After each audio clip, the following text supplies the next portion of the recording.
മഹാരാഷ്ട്രയിലെ കോലാപൂരിലെ മഹിളാ മോർച്ച ജില്ലാ പ്രസിഡന്റ് ഷോമിക് മഹാദിക്കാണ് ഈ വീഡിയോയിലുള്ളത്.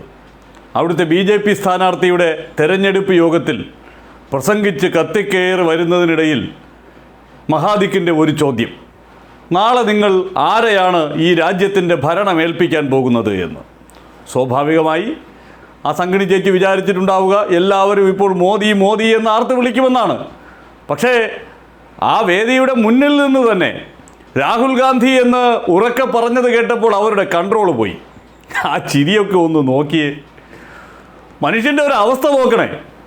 മോദി മോദി എന്നുള്ള ആർപ്പ് വിളിക്ക് വേണ്ടി കാത്തു നിൽക്കുന്നയാളിന് മുന്നിൽ രാഹുൽ ഗാന്ധി എന്ന് BJPയുടെ ഒരു തെരഞ്ഞെടുപ്പ് പൊതുയോഗത്തിൽ നിന്ന് ഒരു ശബ്ദമുയർന്നാൽ അതവർ കേൾപ്പിക്കുന്ന ആഘാതം എത്രമാത്രമായിരിക്കും?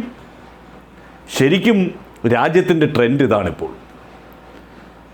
BJPയുടെ യോഗങ്ങളിൽ നിന്ന് രാഹുൽ ഗാന്ധിക്ക് വേണ്ടിയിട്ടുള്ള ശബ്ദമുയരുന്നു എന്നുള്ളത് കൊണ്ട് മാത്രമല്ല, അറിയപ്പെടുന്ന ഗോദി മീഡിയയിലെ മാധ്യമപ്രവർത്തകർ ഹെലികോപ്റ്ററിലും വാഹനങ്ങളിലും ഒക്കെയായി വിവിധ ലോക്സഭാ മണ്ഡലങ്ങളിൽ കൂടി സഞ്ചരിച്ചു കൊണ്ടിരിക്കുകയാണ്.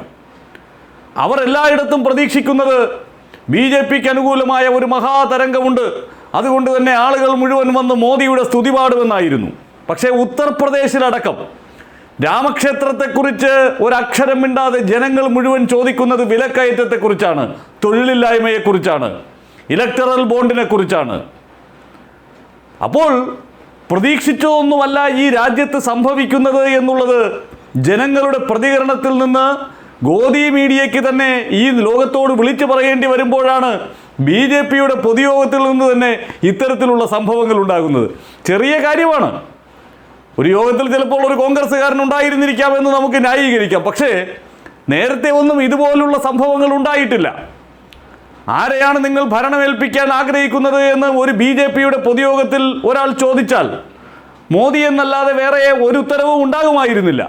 ഇപ്പോൾ എതിർ ശബ്ദങ്ങൾ വളരെ നന്നായി കേട്ടു തുടങ്ങിയിരിക്കുന്നു ഈ രാജ്യത്ത്. राहुल गांधींच्या हातात तुम्ही देश देणार आहात का नरेंद्र मोदींच्या हातात देश देणार आहात? राहुल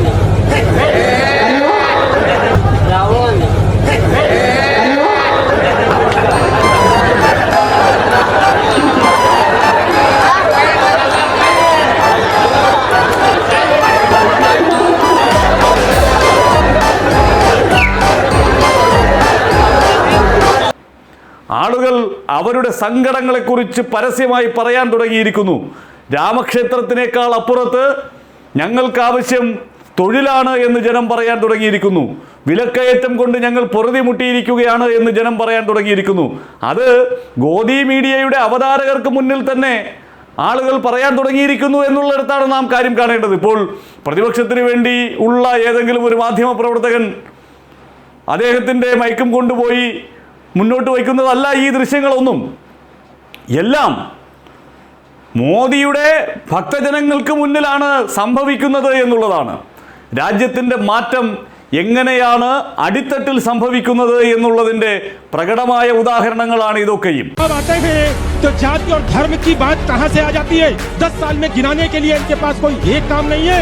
अगर गिनाने काट की हांडी बार बार नहीं चलती, 2 बार चल चुकी है, दोबारा चल के रहेगी. मणिपुर में महिलाओं के ऊपर अत्याचार हुआ, निवर्त किया गया. कहाँ थे मोदी जी? 10 सालों से हमारे लिए क्या किया? कुछ काम नहीं किया हमारे लिए. आप ये बताएं, 10 साल तक सरकार में थे, महंगाई भ्रष्टाचार के बारे में क्या हुआ? 15 लाख का क्या हुआ? संविधान को ज्यादा जरूरी समझती है या धर्म को ज्यादा जरूरी? क्या आपको वातावरण नजर आता है देश का 400 पार? मणिपुर भी हमारे देश का हिस्सा है, कभी वहाँ पर देख लिया करो. आप क्यों नहीं गए अभी तक? बीजेपी क्या बात करते हैं? हम महिलाओं को आगे बढ़ाते हैं और आपका एक नेता महिलाओं के लिए आपत्तिजनक टिप्पणी कर देता है. ये सनातन कर रहे हैं. पाकिस्तान की कंपनी से इनको चंदा गया है और एक गौ मांस की कंपनी है उनसे चंदा गया, एक सट्टे की कंपनी है उनसे चंदा गया. तो ये जो ऐसे बातें कर रहे हैं, तो ये सनातन होने का जो ഈ തെരഞ്ഞെടുപ്പിലും ഒരു വലിയ അട്ടിമറി മണക്കുന്നുണ്ട്. ഒന്നാം ഘട്ട പോളിംഗിൻ്റെ അന്തിമ ശതമാനക്കണക്ക് തെരഞ്ഞെടുപ്പ് കമ്മീഷൻ പുറത്തുവിട്ടിരിക്കുന്നത് പോളിംഗ് കഴിഞ്ഞ് 10 ദിവസങ്ങൾക്ക് ശേഷമാണ്. രണ്ടാം ഘട്ട പോളിംഗിൻ്റേത് 4 ദിവസങ്ങൾക്ക് ശേഷം. അങ്ങനെ പോളിംഗ് ശതമാനത്തിൻ്റെ അന്തിമ കണക്ക് സാധാരണഗതിയിൽ പോളിംഗ് കഴിഞ്ഞതിൻ്റെ പിറ്റേ ദിവസം തന്നെ തെരഞ്ഞെടുപ്പ് കമ്മീഷൻ പുറത്തുവിടാറുണ്ട്. പോളിംഗ് ദിനത്തിൽ പോളിംഗ് അവസാനിച്ച് 1 മണിക്കൂറിനുള്ളിൽ പുറത്തുവിടുന്ന കണക്കിൽ നിന്ന് ഒരു നേരിയ വ്യത്യാസം സ്വാഭാവികമായി ഈ അന്തിമ കണക്ക് വരുമ്പോൾ ഉണ്ടാകാറുണ്ട്. പക്ഷേ ഇവിടെ ഒന്നാം ഘട്ട പോളിംഗ് കഴിഞ്ഞ് 10 ദിവസത്തിന് ശേഷം പുറത്തുവിട്ട കണക്കിൽ ആദ്യ ദിനത്തിൽ, അതായത് പോളിംഗ് കഴിഞ്ഞ ദിവസം വൈകുന്നേരം 7 മണിക്ക് തെരഞ്ഞെടുപ്പ് കമ്മീഷൻ പ്രഖ്യാപിച്ച കണക്കിൽ നിന്ന് 6% വ്യത്യാസമുണ്ട്. അത് ഒന്നാം ഘട്ടത്തിലുമുണ്ട്, രണ്ടാം ഘട്ടത്തിലുമുണ്ട്. അപ്പോൾ 6% വലിയ ഡിഫറൻസ് പോളിംഗ് ശതമാനത്തിൻ്റെ കാര്യത്തിൽ ഈ 10 ദിവസം കൊണ്ട് ഒന്നാം ഘട്ടത്തിൽ ഉണ്ടായിരിക്കുന്നു, 4 ദിവസം കൊണ്ട് രണ്ടാം ഘട്ടത്തിൽ ഉണ്ടായിരിക്കുന്നു.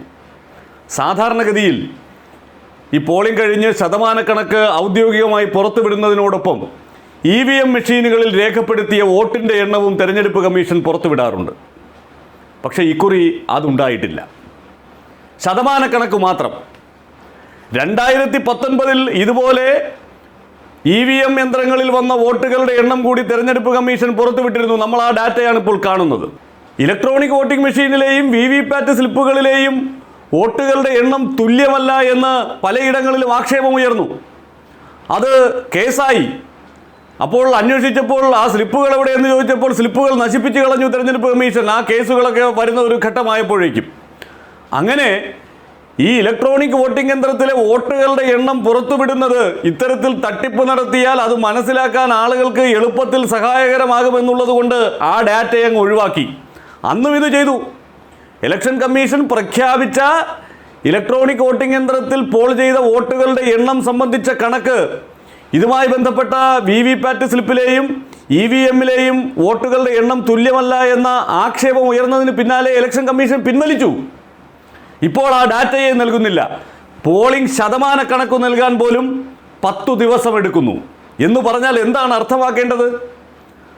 ഇനി വോട്ടിംഗ് മെഷീനുകളിലെ പോൾ ചെയ്ത വോട്ടുകളുടെ എണ്ണം നമുക്ക് എഴുതിക്കൂട്ടി അതിൻ്റെ ശതമാനക്കണക്ക് കണ്ടുപിടിച്ചൊക്കെ എടുക്കാം. പക്ഷേ അത് ഒരു ഔദ്യോഗിക കണക്കല്ല. അതാണ് നാം മനസ്സിലാക്കേണ്ടത്. ഇപ്പോൾ നമ്മുടെ മാധ്യമങ്ങളൊക്കെ കേരളത്തിലെ ഓരോ അസംബ്ലി മണ്ഡലത്തിലും പോൾ ചെയ്ത വോട്ടുകളുടെ എണ്ണമൊക്കെ കൃത്യമായി പറയുന്നുണ്ട്. അത് തെരഞ്ഞെടുപ്പ് കമ്മീഷൻ നേരത്തെ നൽകിയിരിക്കുന്ന ഡാറ്റ വെച്ച് കൂട്ടിയും കുറച്ചും ശതമാനക്കണക്കെടുത്തുമൊക്കെ നമുക്ക് കണ്ടുപിടിക്കാവുന്ന ഒരു ഡാറ്റ. പക്ഷെ തെരഞ്ഞെടുപ്പ് കമ്മീഷൻ നൽകുന്ന ഒരു ഔദ്യോഗിക നമ്പർ, ആ നമ്പറാണ് പ്രധാനപ്പെട്ടത്.